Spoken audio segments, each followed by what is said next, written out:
Dr. Judd Burton, welcome back to the Edge broadcast. Well, I'm just tickled to be here.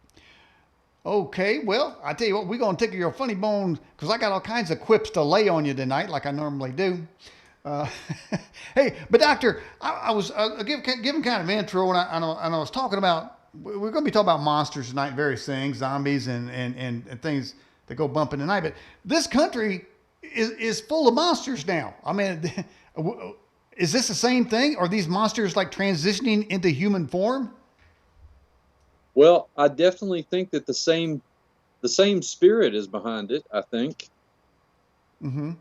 And I and think what kind we're and what I think kind we're of talking about the same sort of spiritual and intellectual fuel that you find in these folkloric monsters, as you do in the kind of dissension that's taking place in our country right now. okay, now what kind of spirit we talking about over here? I would say that it's demonic. Mm-hmm. Hey, I don't know if you can see, but your face is kind of at top of your camera. If you get down a little bit, there you go. There So we go. I mean, you're just too handsome for us not to see the whole full view of I Doctor. know. I know. All right, that's pretty good. You okay? Very good. Okay, so all right, so are we talking about is it a negative spirit, a demonic spirit? Where's this thing coming from, Doctor? Well, I would be remiss if I didn't say that it wasn't coming from the demonic realm. It's not just the dissension in this country that's happening right now, but it's a spirit of fear. Uh, if you look at, and you could actually put a name to that. It's had many names over the millennia. Um, its first one was probably Azazel, one of the fallen angels, but Azazel, of course, eventually became known by other guises, Udzaga, and probably the most popular name would be Pan, the Greek god, where we get the word panic from. Hmm. Now Pan, he's not that kind of goat-looking thing, is he? It's the goat-looking thing, the satyr, half man, half goat, was one of the incarnations. And interestingly enough, that creature is also found in the Bible. There's a passage in Isaiah chapter 34, I believe, that's usually translated as he goats, but the Hebrew word is shedrim, and it's the same thing as the Greek pan, as the satyrs that you find in Mm-hmm. Greek mythology. Mm-hmm. So you find these things all around the world. There are variances of them, but it's the same spirit. And I believe that spirit is very much at work today. When you look around, just in our society, not to mention other societies Mm-hmm. right now, look at how prevalent fear and anxiety is. Mm-hmm. Well, I mean, I still haven't figured out the toilet paper hoarding thing. And by the way, man, is toilet paper all back in the stores? You think? From what I can tell, it is, but I, I I didn't understand that either. I didn't see how far toilet paper was going to get you in the zombie apocalypse. Well, you can bake it, you can fry it, put it in a stew. I mean, a lot of things Oh, you can do with sure, it. That was sure, irrational fear right there, right? right, Hmm. but quite irrational. But now, a lot of things going on in the country, though, the things that are generating fear are not irrational. They're Well, reactions to what should, but they're definitely a fearful situation. What would you recommend for somebody to handle in something that is clearly a fearful situation? well, the best thing to do is to try and keep calm. As cliche as that sounds, um, most reactionary behavior that ends up with negative consequences stems from not thinking rationally about your situation. Mm-hmm. Uh, you know, uh, we can put all kinds of fancy appellations on it, but I just grew up knowing it as common sense. Mm-hmm. Uh, with, you know, um, when all of this started, I started thinking about how I grew up with people who grew up during the Depression, who were always used to being self-reliant to a point, but also not very reactionary to things, and thinking pretty level-headedly about things. And in general, that would be the overarching advice that I would give to people. Mm-hmm. Now, last week I gave some advice, and that is if you're on the highway, uh, and monsters, because we're talking connecting that to the monster show tonight, block the highway. It's always best to make sure that you're on the right side of the highways. You're going down the highway, make sure you're on the right side, on the burn side, so that if there's a stoppage, you can make a U-turn uh, on that burn side and go right back to the next exit. Now, if that there would be called situational awareness, and I think Certainly. the more situational awareness that each person has, the less fear they'll have. I think fear comes when something springs upon you and you are unprepared. Right. The Bible actually commands people to be prepared. In fact, talks about the ant. It says, "Go to now, sluggard. Behold the ant. He prepares for winter." Well, an American winter coming right here in the middle of summer, and there's no spring in sight as far as I can see. But that doesn't mean we got to live in fear. That means we got to assess the situation, have our situational awareness going, and do the best we can to not only just survive, but even to thrive. I don't see why we can't even go further than say, I'm just hanging on, man. I'm hanging on until heaven calls me again. Well, I think too many people have been hanging on instead of been out there fighting the war like they should have been doing. That's why we're in the predicament that we are in. Go ahead. That's right. Well, I agree with you, Daniel. I think that, um, we are commanded in the Bible to put some back, to be a little prepared for these sorts of things. And again, that goes back to the sort of common sense. But we're so driven by consumerism these days, and we have to have the next biggest thing, the latest gadget, and the shiniest thing, and the newest clothes, and this, that, and the other. We're just bombarded with it all the time. But on a pragmatic level, it doesn't do us a whole lot of good to think along those lines. My sense of it is that yes, we can even do more than survive in this. We can thrive if we have the right mindset. Mm-hmm. And going back to your point about how we got in the mess that we're in right now, that is a multi-institutional, hurricane basically that's been building up, and in large part, not completely, but I think that it's an institutional and educational problem. We've eroded a lot of the classical virtues and taken them out of the education system, so that the active role that the citizen used to take pride in, for the most part. Not that they don't anymore. We have good public service or servants and statesmen. But the citizen taking part in the governance of society is not a virtue that's extolled. And in order to do that, you have to have a certain, you have to be conversant to a certain extent in the culture and the history of that society that you're going to be taking part in. And sadly, and I can speak to this as a historian, having taught history for 20 years, that the factual curricula for conveying that just doesn't really exist like it used to. It's been completely jettisoned. Right. I mean, back in my day, when I was a boy, when I had to go to the outhouse out there, and then had to go to the pigs, and I had to deal in your pig slop, what have you, and then when you cow out there, he needs tipping, so you got to go out there and knock him over when he ain't looking. But they always taught me respect for authority. Now they teach kids to hate authority. Yeah. There's no other word for it. Just disrespect them. They said they're being taught that the authority is your enemy. And by the way, let me greet a few more people just logged in our live chat. Tiffany Grimmer, Ted White, Nancy joined us there, as well as that's the three that just joined us right there, in addition to the others. Well, Res Dizdar says there was going to be a black awakening. I call it more of a demon awakening. Now, what's triggering this thing, Doctor? Well, we're all on a prophetic timeline here. I'm not a date setter. I am a biblical scholar, but I'm not a date setter when it comes to that. But Christ in the New Testament said that we would know the seasons. We would understand. If we paid attention, we could discern the signs of the times.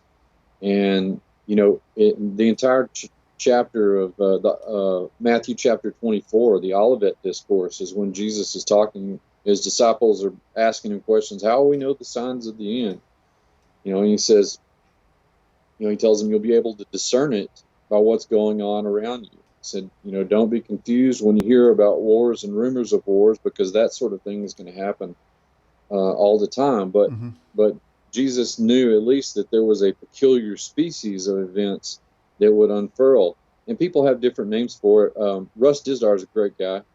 He calls it the Black Awakening, and I think that's a pretty, or a demonic awakening. I think those are both pretty good, pretty accurate descriptions of what's going on right now. But what is the? Let's just say that the demonic awakening is upon us. Sure. Now, what do you think triggered this awakening? Was there something from another realm to send out like a text message to everybody, or did they get it in their brain because they all kind of stope it? I mean, how did they get that message? Because everything seemed to simultaneously. Like every demon in this country got woke. Yeah, well, you may be more right than you know, and the analog there may be apt about text messages, but. I think back to the last century, and even the century before that, when particularly dark occultism became more in vogue. It almost became as popular as parlor tricks, and people became more interested in what has historically been called the left-hand path, or the Luciferian path. And as you saw more of that creeping into not only Western society, but societies all around the world, but particularly ours, since that's the focus here. I think you can trace that back to this sort of occultic awakening in the 19th century in the Western world. But when you fast forward to the technological age, and let's say the atomic age, we were able to do things that really would have seemed magical in generations before. And I'm thinking, of course, about things like the atomic bomb and the entrance into the quantum realm, our understanding. And now we're at the point to where we use super colliders under the auspices of, understanding how the universe was created. But then you have all these other scientists like Stephen Hawking who are giving these very serious caveats about, you may not want to do that because you may rip a hole in the space-time continuum. You may create artificial singularities. Well, these are concepts that the Bible has talked about, that ancient literature has talked about for millennia. And so the timetable may have been such that these entities, demons, fallen angels, whatever appellation you want to put on them, were allowed to come in because of all of the occultic activities that sort of preceded that, sort of set the precedent for it. And now we get to an age where, the line between magic and science is being blurred by these these techno sorcerers who are using quantum technology. We have quantum computing now that literally dumps the information into another dimension and garners that information from that dimension to use in this one.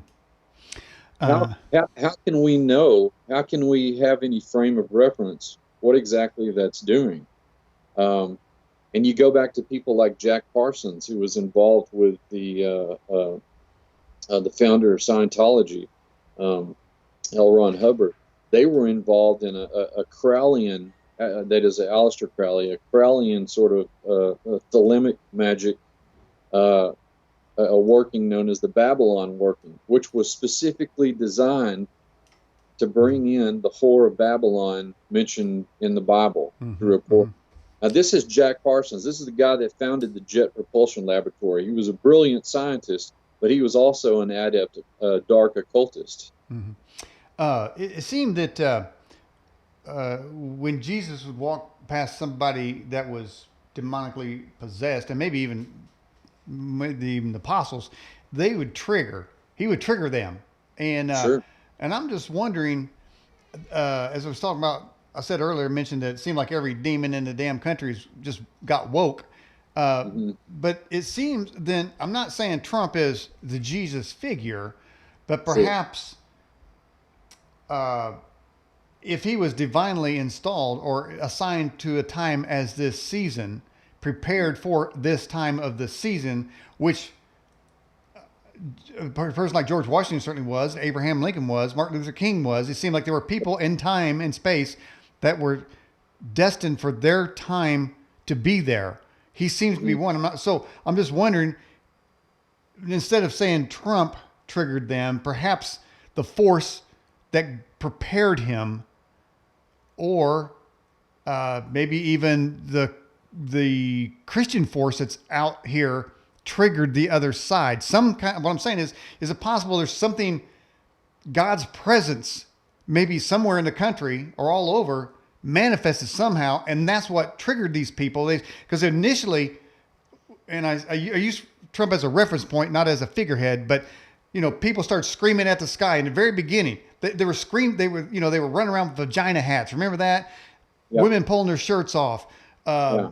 You could tell the temperature of what it was too. But and then you got all kinds of stuff going on, screaming at the sky, running, just going crazy at this. There seemed that was when the switch was thrown. But I'm wondering, was there something nationwide? Because I'm putting it just as a country that caused them. Was there something that happened besides Trump, say, as being an elected person? Yeah, I think so. You may be familiar with a movement in American history known as the Great Awakening. It was one of those. It was a big revival that took place in the 1730s, 1740s, 1750s. Right leading up to the American Revolution, and it was one of the four main bases for the American Revolution, along with education, the Enlightenment movement, and the French and Indian War. Those four things had to fall into place in order for the American Revolution to take place. And I have said, and a number of my colleagues have said that study the Bible from this perspective, have said that we are on the cusp of another great awakening. There have been several of them in the history of the United States. And a lot of us feel like we're on the cusp of another great awakening. Well, then it shouldn't be surprising that the demonic realm is I mean, they already know that they're toast anyway. So their desperation just grows exponentially as the years go on.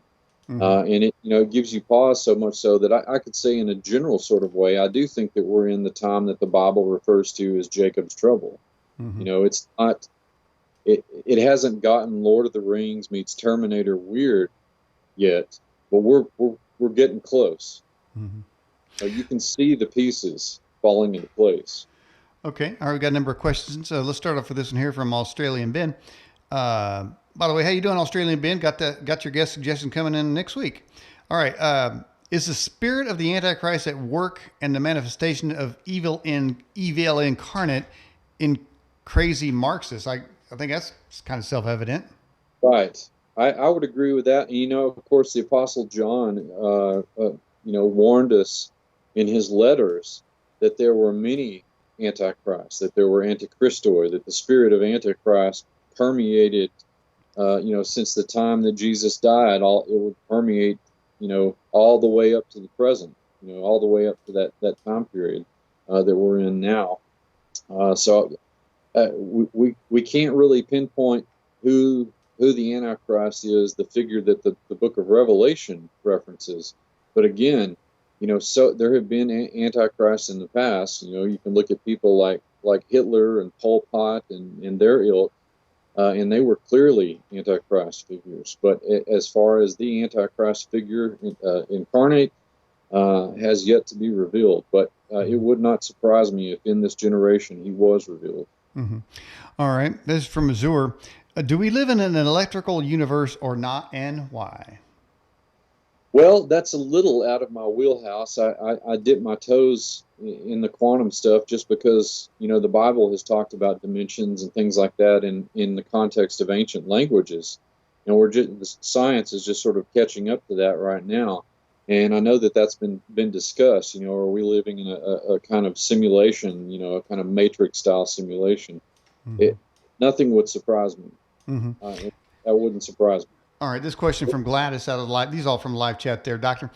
Is it possible the Large Hadron Collider has released the demonic energies?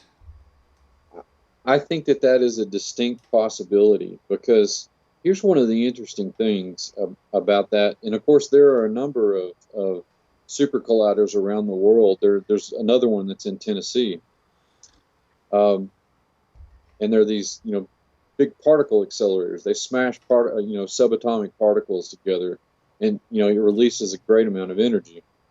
The thing that's interesting about the Hadron Super Collider and some of these others are the ceremonies that have been associated with their opening, their christening. Christening is probably a bad word, but their opening. There are all of these very eclectic, occultic.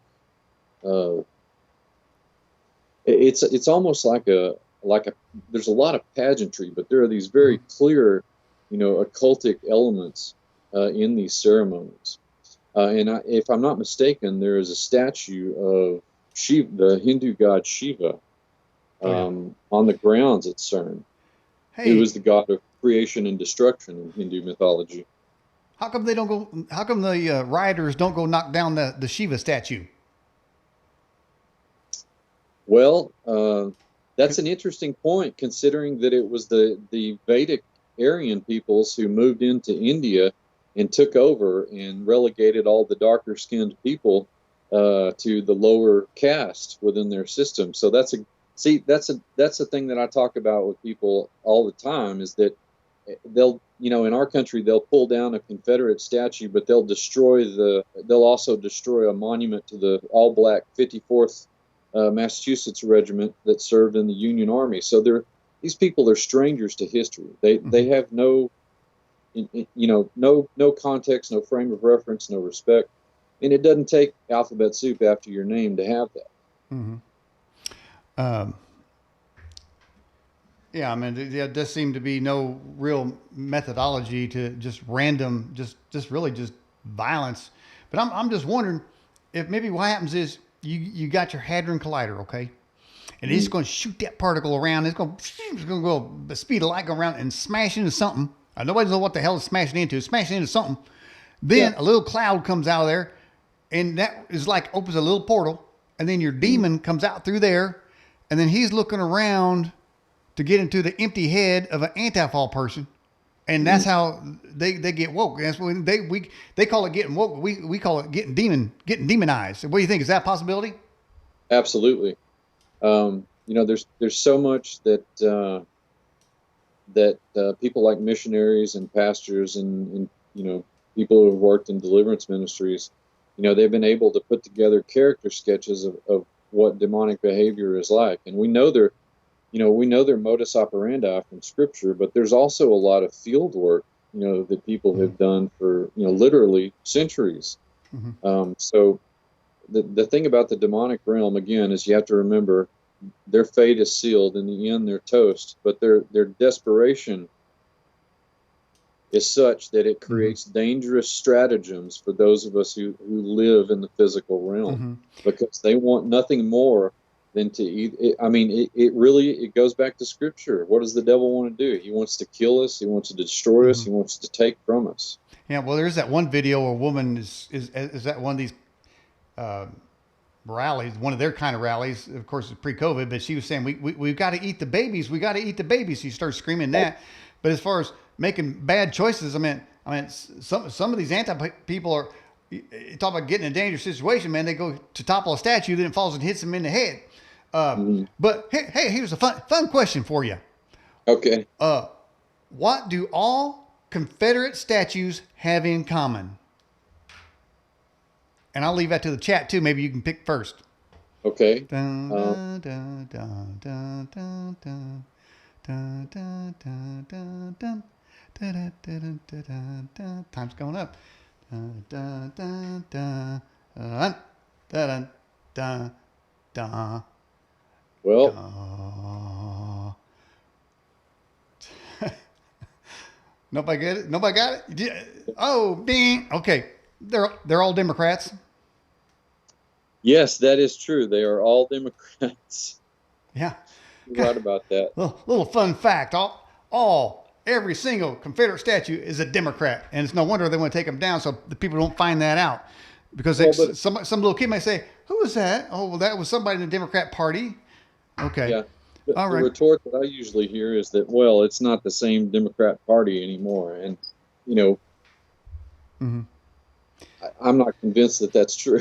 Mm-hmm. All right. Speaking of that, Berserker out of the live chat says, are these deep state Democrats, are they reptilian Dracos or are they just demon possessed? I always like that Draco is kind of a fun name. I kind of like it.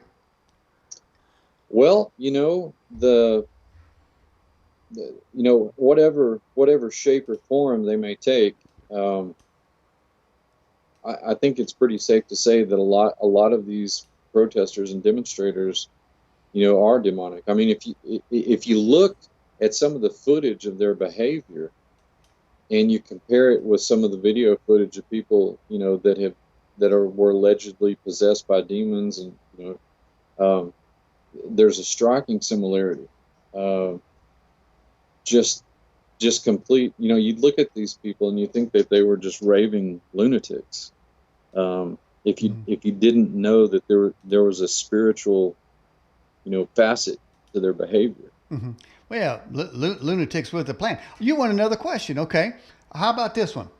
Recently, Nancy Pelosi ordered all portraits of slaveholders that were Speaker of the Houses to be taken down from the Capitol.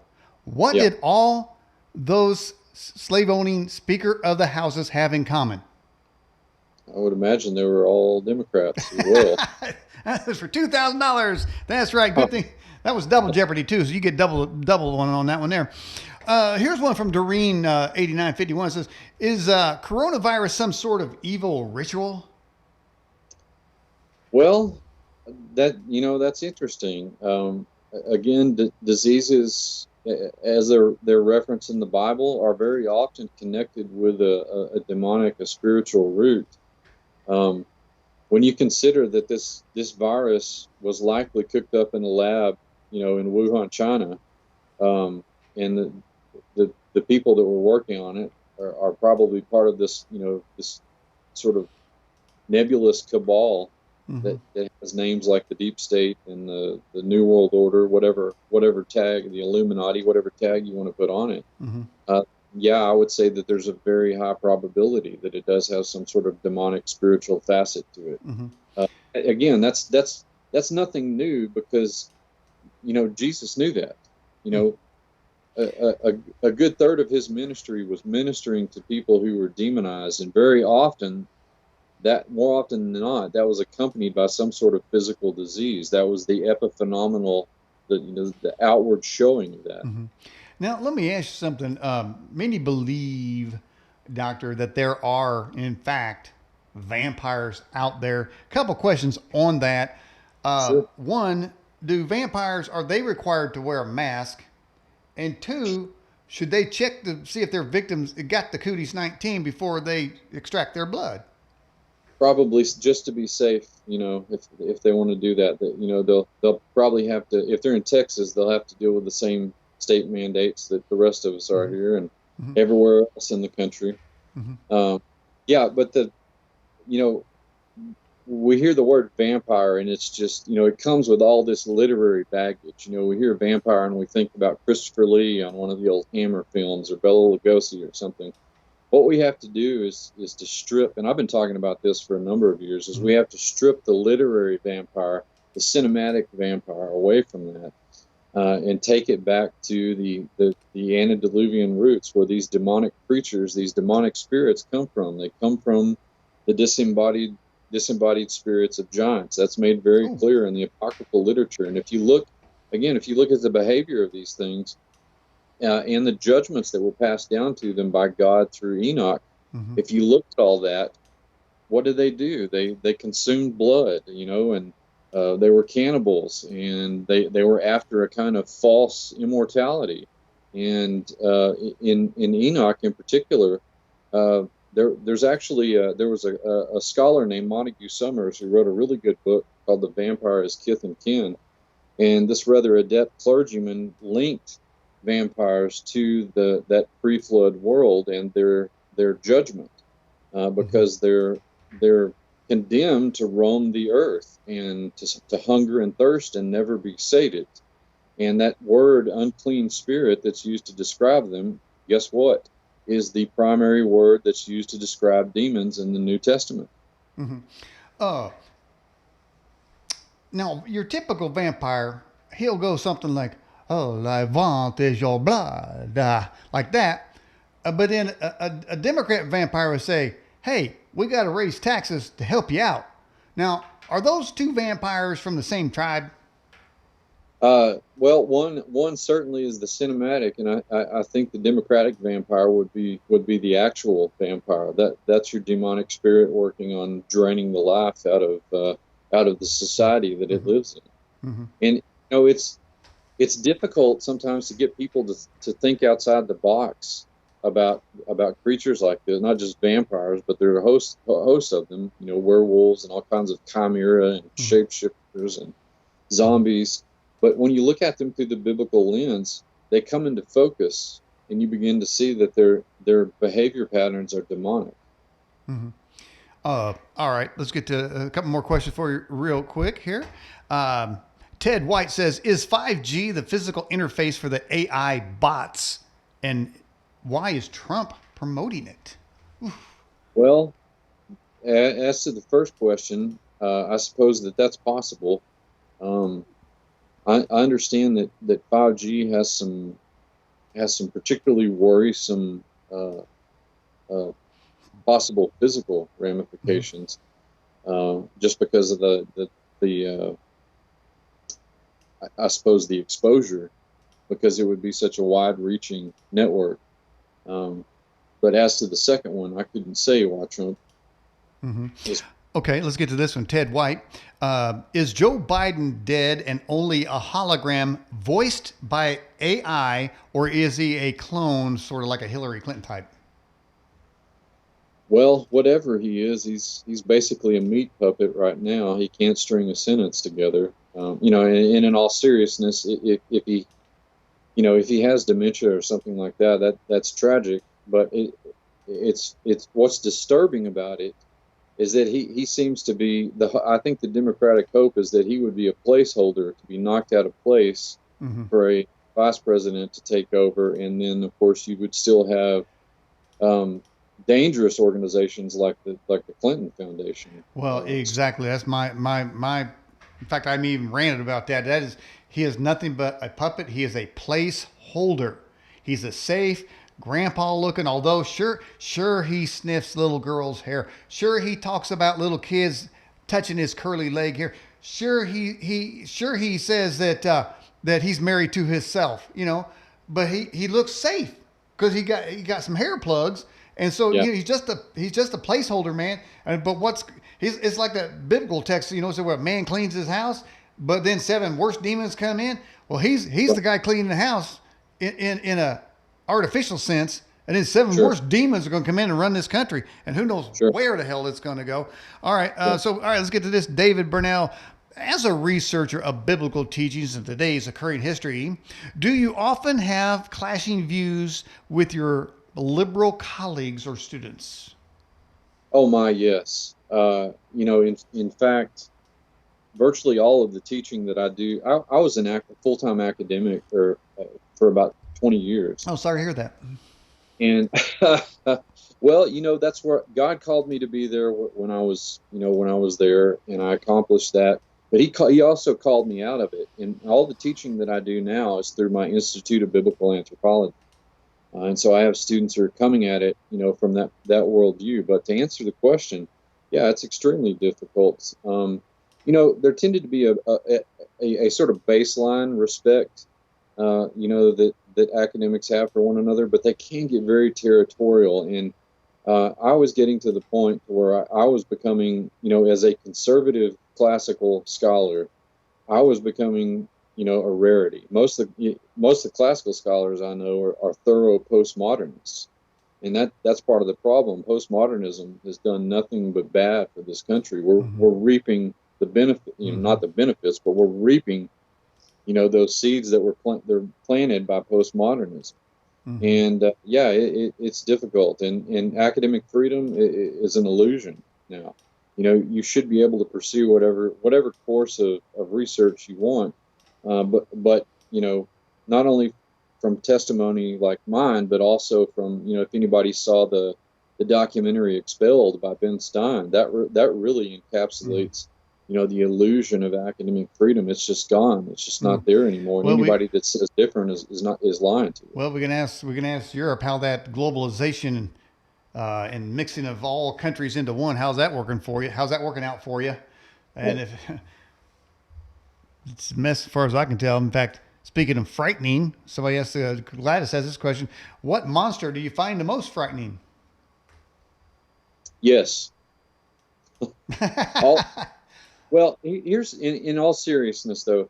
Here's the troubling thing about all of these folkloric monsters is that you drill down on them and you find their demonic roots, and that's the disturbing, frightening thing, because believers should have some toolkit to be able to understand what demons do and why they do it. That's the really disturbing thing. And when you put these different faces on them around the world, based on the sort of cultural milieu that you happen to be looking at, and and you really, especially when you take into account the testimony of people like missionaries. If you've ever talked to missionaries, man, these guys are on the front lines, and they see this stuff all the time. And so for there to be any incredulity, particularly coming from the church, which unfortunately there is, is a really sad commentary, because the Bible speaks of all kinds of monsters. We've got giants and these shattering satyr creatures I was telling you about, the Liliths, Leviathan. Leviathan was a god in ancient Near Eastern mythology. So it's all there. I'm not really saying anything new that the Bible hasn't already told us before. I'm just trying to bring it into the wheelhouse of the modern era. Well, in my Facebook post for tonight's show, I said, bring your ghost box if you're going to catch a ghost, but make sure you don't, if you got the gun, you don't cross the streams. That's right. But never cross the streams. Never cross the streams, Doctor. But considering ghosts or demons and what's going on in this country, we need to have one hell of a gigantic box for as many as run around this country. Yeah, there should be lots of well, there's a friend of mine who did a book one time called God's Ghostbusters. We need to have lots of chapters of that organization around the country. But in all seriousness, you can look at ghosts through that lens too. And there was a particular giant tribe known as the Rephaim, and their name literally translated to the dead ones or the shades. They were literally thought to be the spirits in the Mesopotamian abyss of these ancient Near Eastern rulers. And so, even ghosts, you can look at through the lens of the Bible and find, in many cases, these demonic entities that are parading around as people's dead relatives or other spirits. That is truly frightening. Let me see here. Let's get to this question here. The fallen angels were cast out of their first estate and the earth became their second. Is demonic possession of humans their third habitation? And what comes next, Doctor? Well, that's interesting. The fallen angels, what the apocryphal literature called the Watchers, the word is egregore, were a different group. They were part of the demonic hierarchy, but they're a different group than the the Nephilim, who were destroyed in the flood and became the demonic spirits. So you can sort of think of the fallen angels as the generals and the field marshals and the colonels and the higher ranking officers, and the demonic realm, the demons, the lower rung, as being the lower range officers and the grunts, if you will. Mm-hmm. So it's important to remember that distinction. Now, whatever estate that they're in right now is usually analogized to the Greek Tartarus. You know, there's a whole retinue of the description of what happened to the fallen angels in the apocryphal literature of the Bible, in which they were imprisoned and chained in different locations around the world. So their estate is pretty lowly, although they seem to be able to access through the aforementioned, left-hand path, dark, occultic, Luciferian sort of things that are happening today. Like child molestation and abortions, which are part of that ritual. You can call it, you can clinicalize a procedure like abortion, but it's child sacrifice. And so, as far as the third estate for the fallen angels, I would say that would be their imprisoned locations. There's and I don't know the name of it. I didn't write it down, but it's you might know. Let me just blurt it out. Maybe you can help me with. Sure. They say a lot of elites are trying to get this androniclin or something from kids. You have to scare a kid, and then at a certain point you get that out of their blood. Have you heard what I'm talking about? Yeah, I know exactly what you're talking about. Well, I should say generally I know what you're talking about. Yeah, it's the fear. Here we are again with that spirit of fear. It's that fear that that spikes their adrenaline, and it goes into the bloodstream, and that's considered to be a more potent. Yeah, our helpful chatters got it, and that is adrenochrome is what it is. Yep. That's it. But now I've been seeing some conflicting things on that, because this woman, Ghastly Ghislaine Maxwell, she's the person that provided little kids to Epstein and all the people from Hollywood and everybody else, world leaders that went to his orgy island.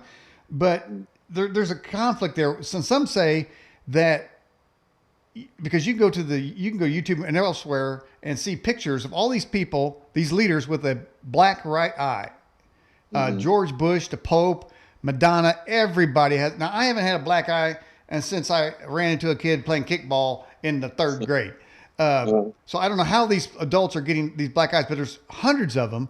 And they claim that that's a result of that adrenochrome. Have you heard anything? I mean, because we're talking monsters, and to get that, you have to be a monster to get it out of a kid by terrorizing them. So that makes them a monster, and this is a monster show. So is that part of that?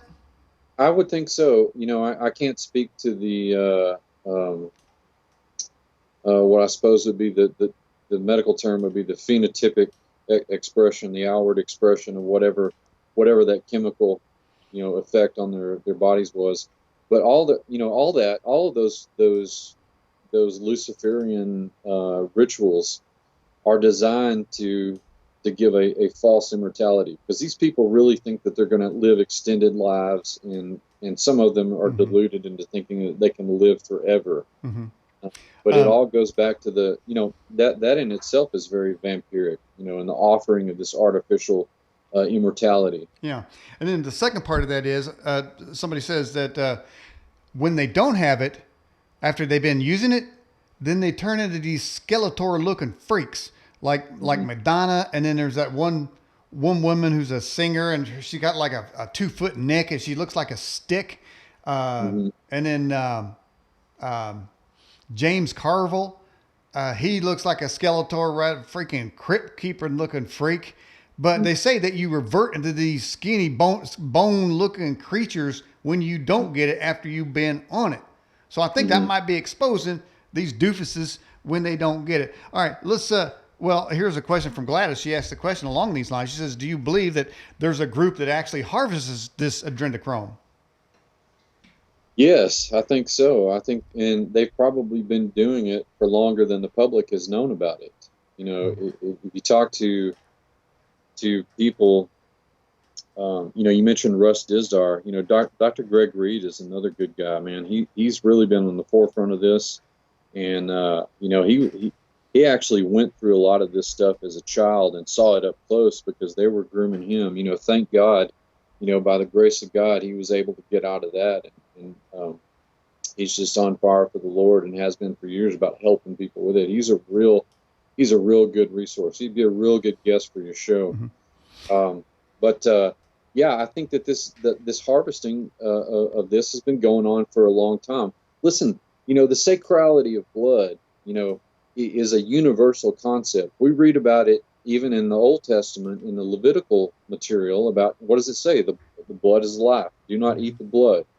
You know, there's a reason for that proscription, excuse me. It wasn't just thrown out just to be poetry and just to be literature, because there is this supernatural component in blood. You know, it sustains us physically. It sustains us, you know, to a point, Mm-hmm. supernatural. Well, the Bible, So Bible I does think say that life is in the blood.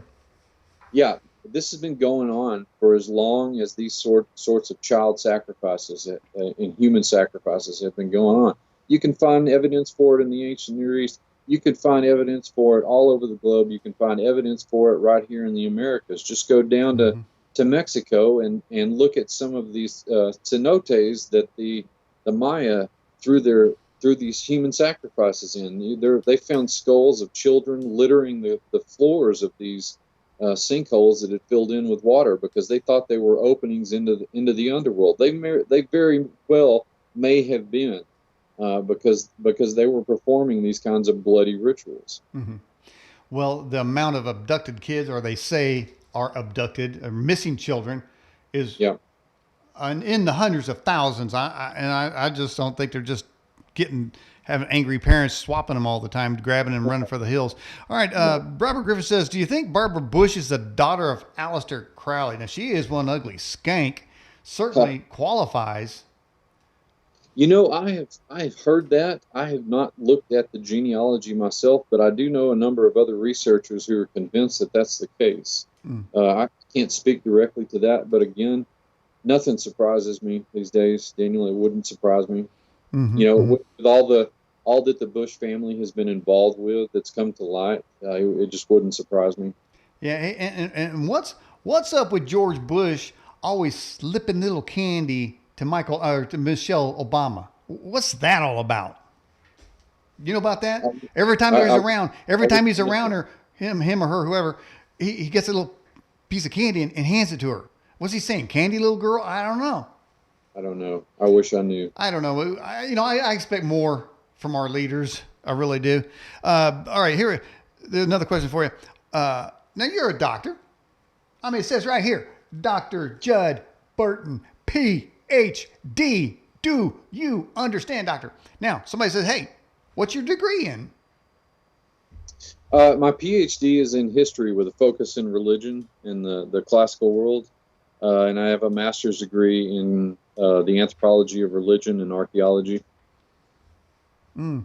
I like his here. David Burnell wrote in our chat says the black eye is a ritual of the worm that enters into your body of a soulless individual, and the worm enters to become evil possessed. Now that's interesting too. Talk about the worm, okay?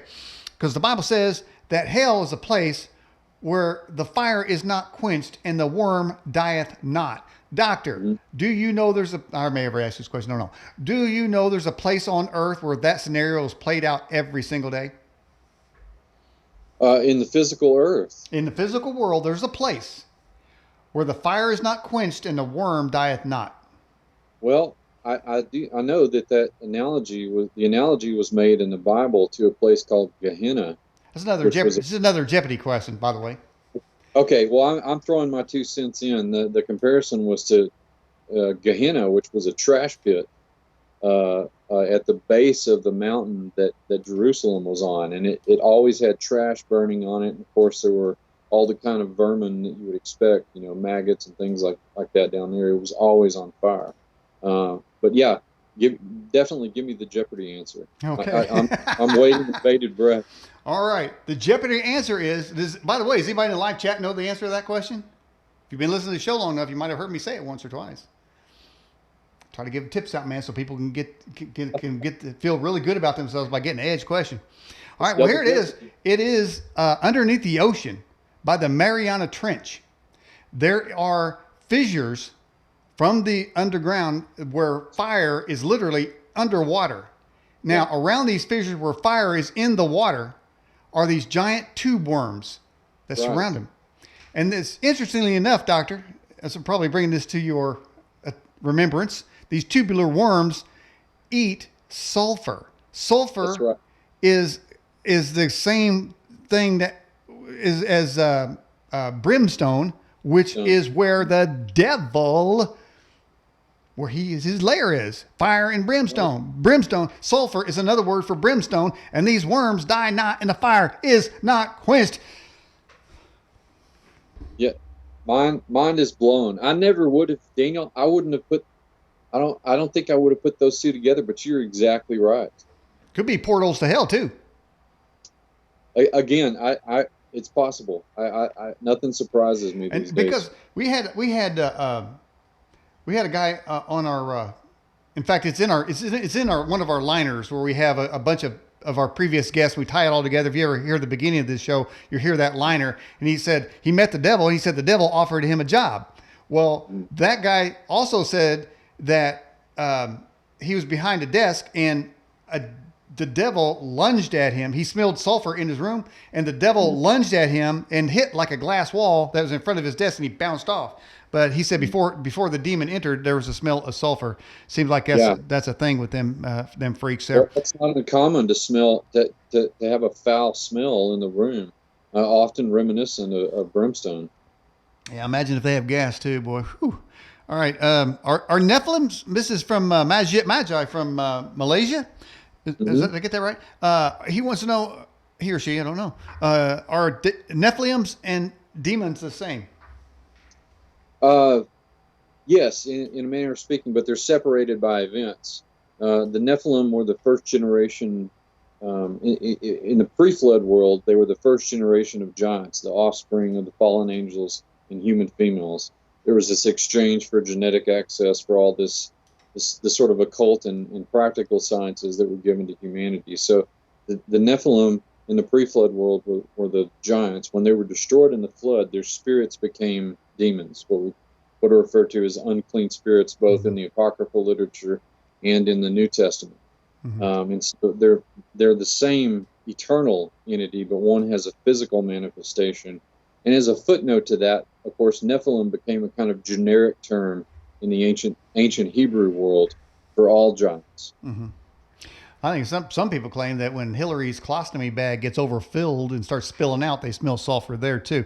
All right, put y'all away first. Put y'all away first. Says, are we at the beginnings of sorrows, Doctor?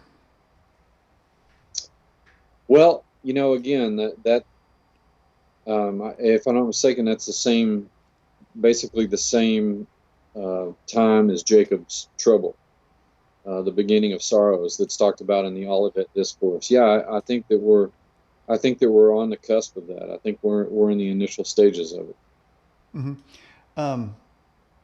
Do things like silver bullets and putting salt around your windows, do these things work? Well, that's interesting. Garlic. I wouldn't. I don't have a flintlock pistol with a silver bullet in it, on my mantle. But it's interesting that some of these, what we call apotropaics, and that's a $25 word for something that keeps evil spirits away. There's certain apotropaics that go back to, they usually have a kind of holy or relic origin. In the case of silver, that was associated in many cases with the silver that Judas Iscariot paid off, in the exchange for Jesus. And so anything that has to do, a cross, holy water, all of that goes back to Even the various kinds of woods that were used against, werewolves and vampires, like what's the tree? The aspen tree was a popular one. Hmm. The aspen was according to lore was the kind of wood. It was a poplar that was used to make the cross that Jesus was crucified on, and that's why if you look at an aspen today, the story, this is the lore, not necessarily historically verifiable, but if you look at aspens today and the wind goes through them, their leaves, it looks like the tree is shivering or shaking. And that's supposedly because of the shame of having been used as the wood for the cross. And so a lot of these apotropaics go back to that sort of connection, particularly in the Western world. But worldwide, they're usually culturally specific. They're all grounded in what is considered the normative within that given culture.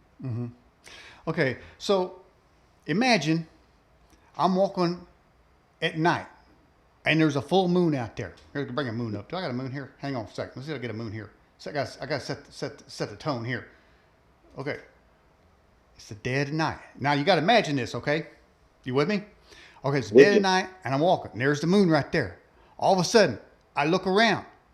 I see a creature going like that. And then I start hearing dun dun dun dun dun dun dun dun hee dun dun dun dun. How do I get out of that situation? Well, I hope that you've studied the dance moves for Thriller. You probably want to back out, but make it choreographed. You want it to be dancing out. But you know how I get out of it? I think you can get out of it that way. You know how I would get out of it? The crazy thing is, you got to answer me. You got to go along here now. We have all these accounts of people running into these things. Whatever we want to call them. The Algonquin Indians called them the Manitou. One of the Lewis and Clark expedition members claimed to have seen one. He writes about it in his journals. They're dog. I think they're called dog men up in your neck of the woods. Well, let me break in here.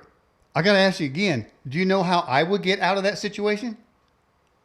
Well, just play along. Just say how, Daniel. I'm playing along. I think you should do it artfully. You're going to have to do the Thriller dance at one point in time. But I would do it in the opposite direction. And you ruined my line, man. I worked hard on that. I sit there thinking, I thought this whole thing up. Okay, I'm going to tell you because you're not asking. Daniel, how would you get out of that situation? I'd stop imagining. See, I told you. Imagine that. Dun, dun, dun, dun, hee. I just stop imagining and okay, forget it, man. Go ahead and say something. I'm going to recycle it. I'll recycle that one. All right, I'm done. Go on. Go ahead. Now let's take another question. Oh, okay. Another question. Australian Ben says Hollywood is often referred as the dwelling place for demons. Is it conceivable 99% of Hollywood celebrities are demons in human form? And is this how they're going to corrupt the world? Well, if they're not, so much has come to light, especially within the last 5 years. But it's been known for decades that there's a serious, Luciferian presence in Hollywood. And so I don't think you can make the case that they're necessarily demons taking physical form, but I would say that a lot of those people are demonized. When not even just considering their politics, when you consider their ethics and morality, it's. And the sad thing about the movie industry, and God bless them, I think that there are people out there, godly people like Jim Caviezel is one, who played Jesus in The Passion of the Christ and The Count of Monte Cristo. There are folks like that in Hollywood, who are maintaining their faith, but so many of them, they get bought off into the system and basically blackmailed, with the kinds of sort of eyes wide shut, rituals that they take part in, and they can't get out of it. That's tragic. But yeah, there's a palpable demonic spirit, presence there. Hmm. All right. Doreen asks, do you believe there is a planet X? Um, I'm sort of out to lunch on that. I think that there could be. You say you're out to lunch? Yeah, I'm kind of out to lunch on that. Um, I think I that there wasn't going to could say be. it. I think I think there could be, a rogue planetoid in our solar system. I'm certainly not sold on the Zachariah Sitchin interpretation of Nibiru as being Planet X because that's a mistranslation. Sitchin touted that he was able to translate all these Sumerian cuneiform texts, but he made all these classic grammatical errors. In fact, when you look at Nibiru in wherever it may show up in Mesopotamian literature, Nibiru is always referred to as Marduk's star, and in Mesopotamian astrology, Marduk's star was Jupiter, and so Nibiru, when it's referenced in those ancient documents, is talking about Jupiter. It's not talking about a planet that brought the Anunnaki here. Now the Anunnaki, those are analog to the biblical Nephilim, so I do believe that they existed. But relying on people like Zachariah Sitchin for a concept like a rogue planetoid or something like that, Nibiru or Planet X, it falls apart at the base. Mm-hmm. Tom Hanks, in his Twitter feed several times, I don't know if he still does it or not. I'm not like a Twitter friend. I just seen it come through the feed every now and again. But he would show one shoe or one glove, and apparently, and it looks like they're of children. What kind of hidden message is going on there? Well, the of course there are rituals in Freemasonry. I think it depends on which lodge we're talking about. I want to say that it's maybe Scottish rite, but there are Masonic rituals in which a glove is removed for the taking of an oath. So my suspicion is that you're probably not talking about the run-of-the-mill Freemasonry. You're probably talking about Illuminized Freemasonry, as in the Bavarian Illuminati that actually George Washington warned us all about back in 1798. He wrote there was a Baptist minister who wrote. That just blows my mind. I mean, he knew about this stuff back then and was trying to warn the country about it, because there were elements of the French Jacobins who were Illuminized. They were part of the Bavarian Illuminati. They were the most extreme arm of the French Revolution. And what symbols do you see a lot of these protesters taking up now? The guillotine. Now these are the crazies that after the French Revolution, if you didn't fall in line with what they thought, they would march you off to the guillotine and you'd be a head short. The Governor Nuisance in California, I think he's banned prayer or church gatherings to 10 or less, some ridiculous number, basically just killing. I'm wondering if that whole thing isn't designed to stifle the power of people praying. And I wonder, Doctor, what's your sense of those Christians who do not go to church now as a result of their state rule against the assembly of an establishment of religion? They're creating laws against the establishment of religion, basically. Are those people that are staying home, is your sense that they're praying more against the wickedness in this world, or are they kind of having less because they're not being accountable and they're waiting to get back into church and then show everybody how they can pray while in front of a crowd? Well, and I'm not being facetious or demeaning. Sure. That's a true question right there. Sure, I understand. I think it depends on the level of faith of that person. I really think that's what it comes down to, because some people are just prayer warriors and they don't stop, just one day to worship. Their entire week they're worshiping God, So I think a lot of it depends on whether you're talking about a Sunday morning Christian, for lack of a better term, or somebody that's actually lifestyle evangelism. Because But if prayer does the kind of damage to the demonic realm that we all believe that it does, it seems that they're trying to stop it at the gate. yeah, absolutely. Yeah. Um, as a friend of mine says, prayer is not nothing. And, that is definitely true. We're told that scripture is our sword, and we pray from the scriptures. We pray from our knowledge of the scriptures to supplicate, to ask God for what we need, to ask God for protection, but also to pray against these demonic forces that are plaguing our country right now. There are no, in the midst of all this, it looks like a political and social mess, which it is. But at its root, it's a spiritual problem, and there are no political answers for spiritual questions. Oh, you got that right.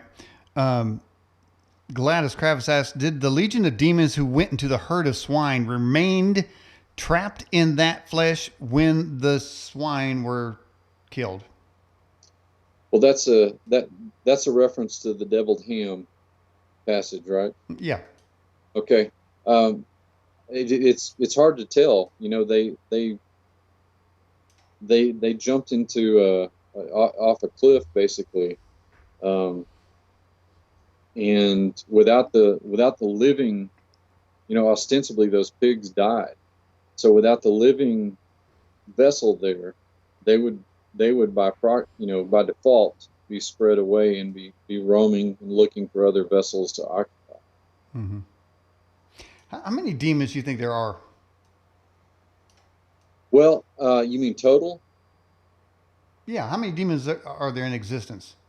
Oh man, Billions? Thousands? that's a What? I mean, that's a great question. A number of people have tried to apply demography to the number of the science of population to exactly how many demons there are.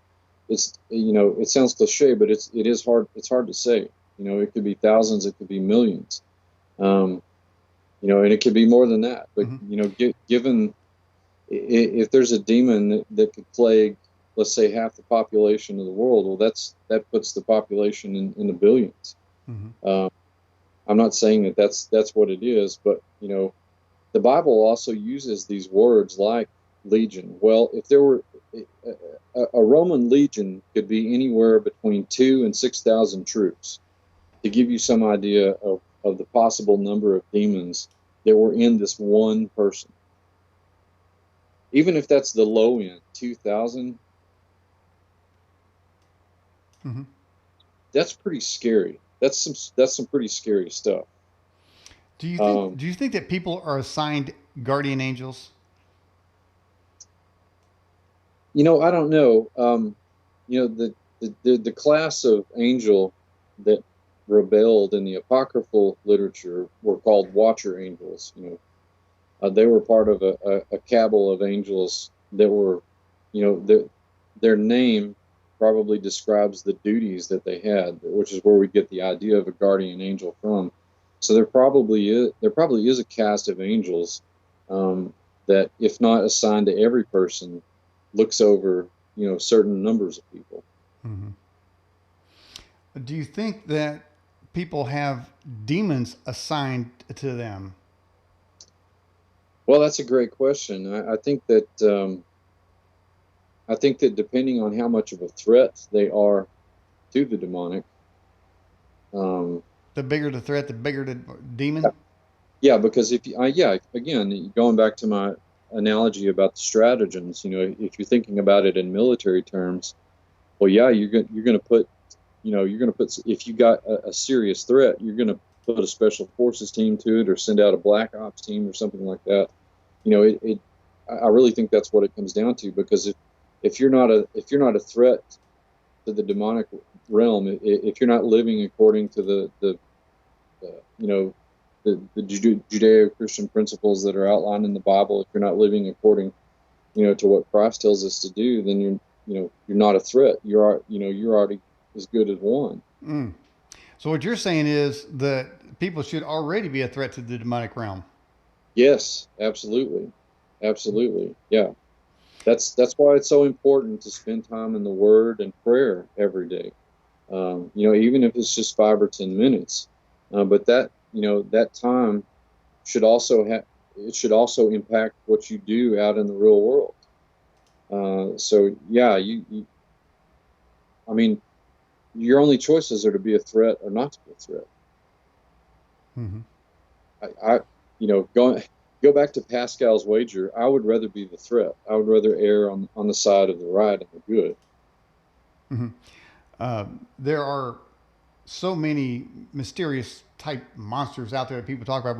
Mentioned earlier about the dog men, and what about what about Bigfoot? Does he fall into this realm of demons coming through portals or dimensions? Well, it's interesting that you say that. There are researchers that fall on both sides of that line.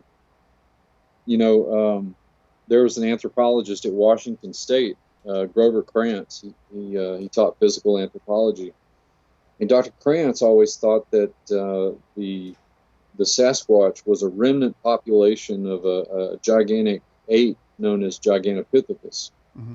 and that could be very well have been. And they may, they may be clever enough, particularly if they're primates, to be able to elude captors, particularly in remote locations of the continent or the world, really.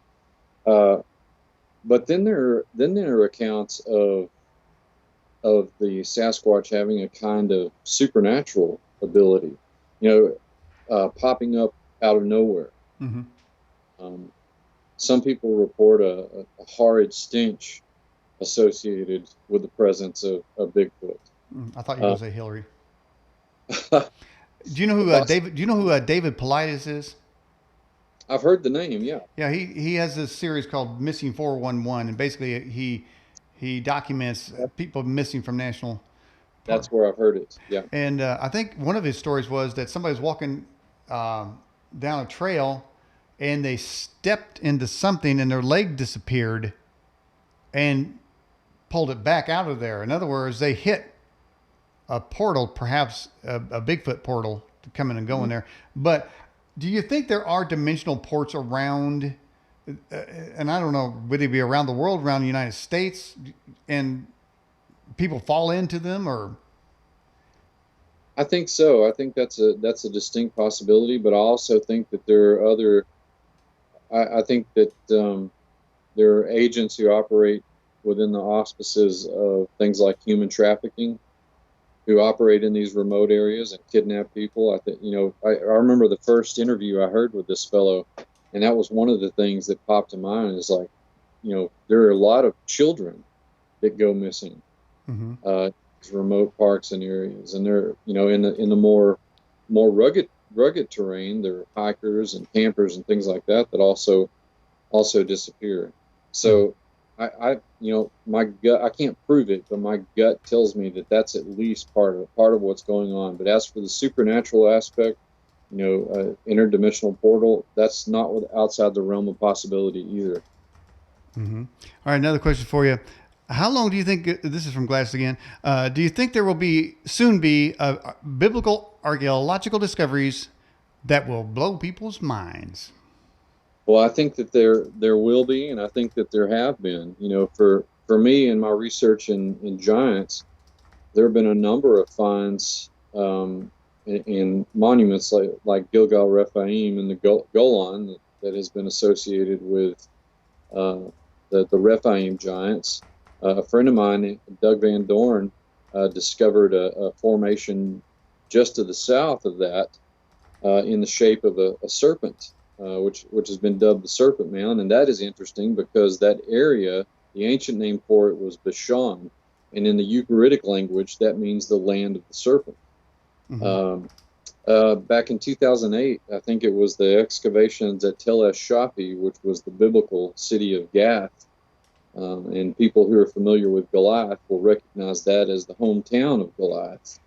And they found a shard of pottery that had Goliath's name carved into it. Mm. And there were also other shards that had the Repha, which is where Rephaim comes from, carved into it as well. And there have since been large buildings, which were obviously built for people of larger proportions at the site of Gath. And so those are compelling pieces of evidence that have been unearthed. And I expect that there will be more and more that will come to light. You can take this all the way back to the discovery of the Dead Sea Scrolls at Qumran back in 1947, which consequently happened at the same time Israel was becoming a nation. I don't think that was an accident. These books that shed all this light on these narratives in the Old Testament that had been so obscure for so long. So I think that there's always new and historically, culturally valuable information coming to light, but I think that it's going to get more, more Raiders of the Lost Ark, Indiana Jones as the years go on. Ted White says, "What is the firmament, and did we go to the moon?" How do you like that? Well, I would expect that that's coming from the frame of reference of flat Earth. The firmament comes from I think the Hebrew word is rakia, if I'm not mistaken, which just describes the overarching dome of the sky. We have to remember that although the Bible is historical and is a work of theology, it's not necessarily a work of science. And the Hebrews at the time didn't have the scientific understanding and equipment to understand the world as a sphere, not a perfect sphere, but a sphere nonetheless. Yeah. So what we want to do is drag you into the flat Earth, round Earth controversy just to mess with you. Right. So as to did we go to the moon? Yes, I believe we went to the moon. I think that we've probably gone to the moon many times. Not all of them have been televised. And the reason that I say that, part of the retort to that is usually, it's filmed on a soundstage. It's all propaganda or whatever.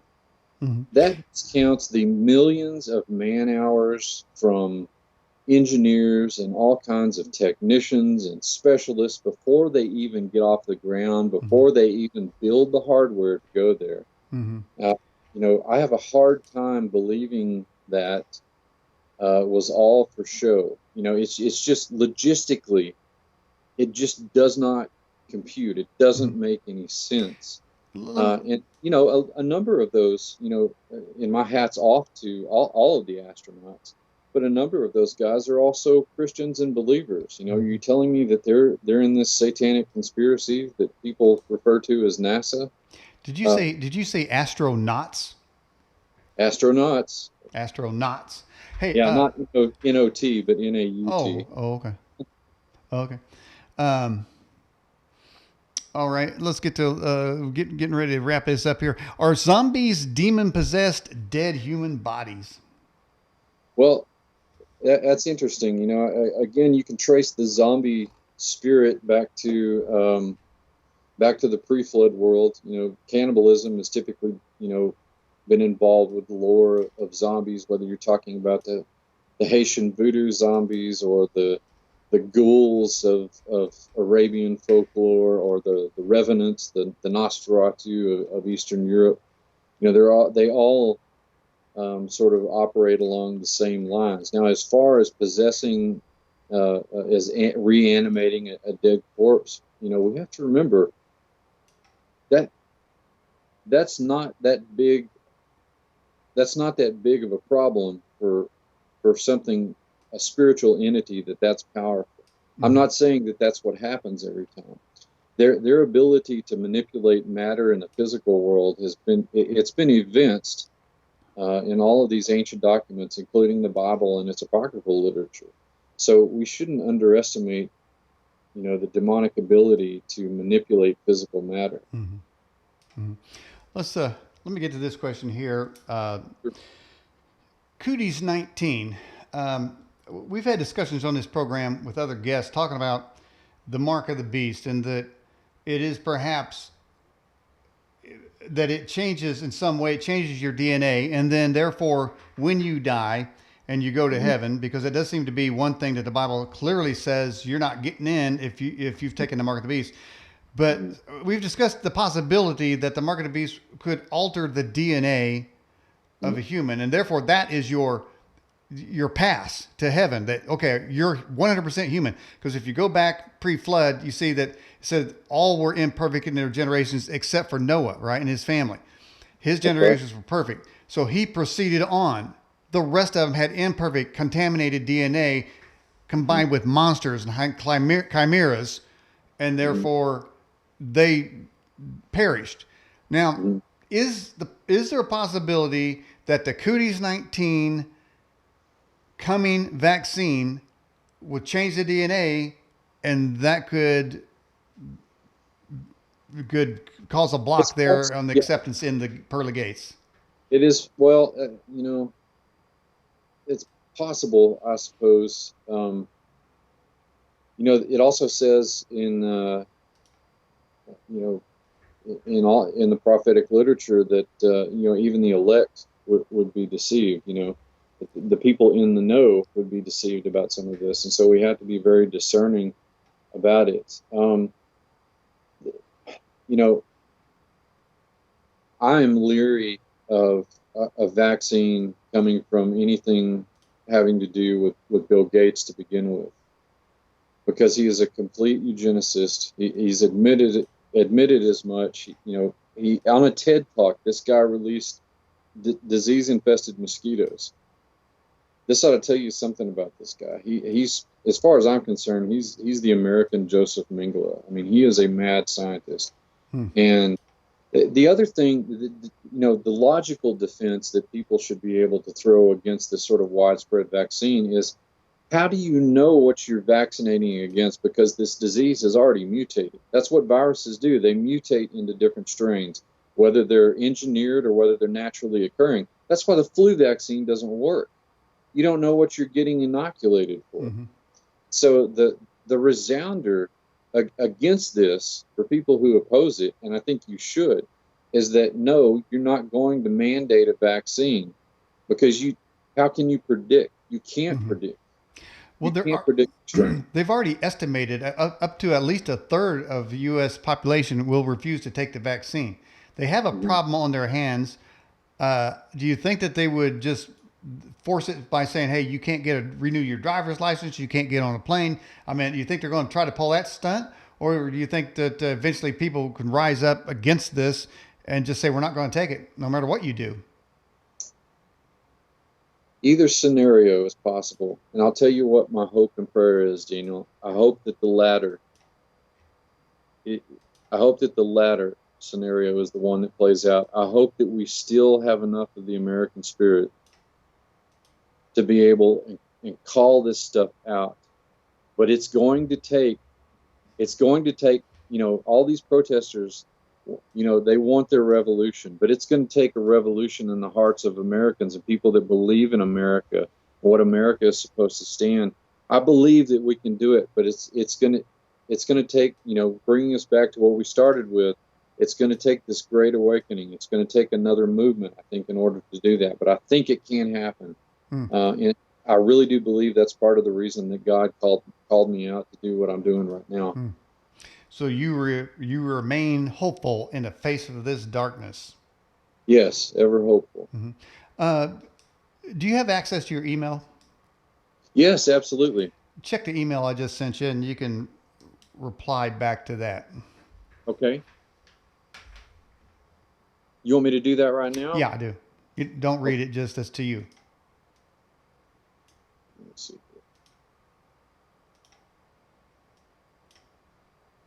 Well, I say that I do.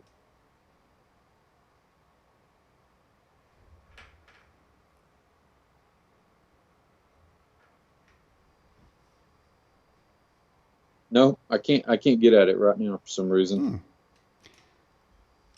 All right. That might be my lack of technical acumen, but can you see your Skype? Yeah, hold on just a second. Okay. All right. Let me go through Skype here. See if I can send you a message here. All right. Can you read messages on it? I'm in my Skype chat right now. Okay.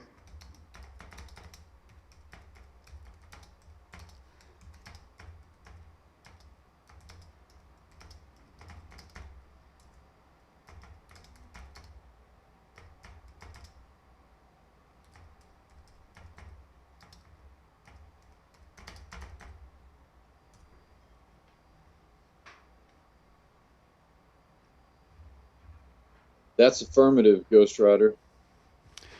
Okay. All right. Let's bring you back in the picture. And uh, Judd, I understand that your mom passed away recently, and I just feel like we give this time here to extend all the Edge viewers and everyone that I know extends our sincerest sympathy to you and your family. Would you like to talk about your mom just a little bit? Yeah, sure. I appreciate that. I really do. My mom was she was a singular individual. She had a memory like an elephant. She knew everything about the local history here, but she was a godly woman. She was very devout and an ardent patriot. She was very dismayed by what is transpiring in our country right now, but like me, she was hopeful. She believed that there was enough of the American spirit that if it came to it, that people of character would do the right thing, and then we'd be able to plow through this. But she was my biggest fan, and just a wonderful woman, just a really fun person to be around. Mm-hmm. You wrote on your Facebook page. I don't know if you can read this. Can you see what I put up there? On the chat. Can you see that instead of me? Can you see what I just put up there? Let's see. It is a Facebook post that you wrote. It says, well, I'd rather you read it, but. Oh, I can't see it on the screen. Okay. All right. You can't see it. It's your Facebook post. It says, as we scattered mom's ashes at the mouth of the canyon yesterday, I could not but think of my homecoming echoed in the somber lines of the Navigato about the missionary voice of St. Brendan. And it says, I have returned to that part of the country that I know as a child. Have I spent time on top of a rugged high mountain overlooking the southwest wild. Now the session of praying is finished. Now the session of fasting is done. Now the season of waiting is over. Now my journey has just begun. What does that song mean to you and about your mom? That as we were at the top of Mulberry Canyon near Merkel, Texas, where I live. She always wanted her ashes scattered there, and I couldn't help but think of that verse. And of course, it's been put to music by a group called Iona, and it's about St. Brendan, who was an Irish monk, and he was talking about the place he was overlooking was southwestern Ireland. But it struck me, because I had moved back home to do that, and to to devote all my time to this, to my researches, and to my the Institute of Biblical Anthropology, and I felt that I was needed here. I could do that anywhere, and so I felt God calling me back here. And so I'd been called back here, and so I couldn't but think of St. Brendan. What would you tell people that may be watching the program that maybe lost their mother or one of their relatives, and that and the love that came with it? How did you handle it? Well, I had, of course, the loss of someone that close to you is, that's a process of getting through that. But, we've laughed as much as we've cried, only because of the solace that we have, that she's not suffering anymore. She doesn't have to worry about the cares of this world, because she had devoted her life to the Lord, and she's in a place beyond our imagining right now. And that, whether I'm talking to Dad or my siblings, that's been our comfort and solace To get the kind of assurance you're talking about, to greet loved ones on the other side, and maybe perhaps a heavenly existence, what would you say to folks that would ask, well, how can I have that same assurance? You can have that assurance by accepting the Lord Jesus as your personal Savior. And we need that as humans because we're not perfect. You know, we can't make our own propitiation. We live in a fallen world. We talk about the pre-flood world and the giants. Well, that that corruptive influence came from Lucifer and his angels and this first generation of giants. And so, at one point the Hebrews had propitiation for that, but Jesus became the ultimate sacrifice for all that. He became the last sacrifice. And it's as simple as anything. You realize all these things. You're like, gosh, I'm not perfect. I can't even keep the 10 Commandments. I can't even keep all of those 7 days a week. And so we need that redemption. And it's as easy as admitting that and asking Jesus to come into your life. That's all it is. Everything else follows. I mean, that's the basis of Christian theology right there. All of our differences that we have from denomination to denomination, it's Jesus Christ crucified and resurrected. Everything else falls in after that. Okay. Very well said. Well, Dr. Judd Burton, I appreciate you coming back on the Edge television broadcast. Can we have you on again sometime? Anytime. It's my pleasure. I love this show. All right, man. Again, it was our condolences, and I appreciate you coming on the show, and stay safe and keep the faith, brother. You too. Godspeed. All right. Bye-bye.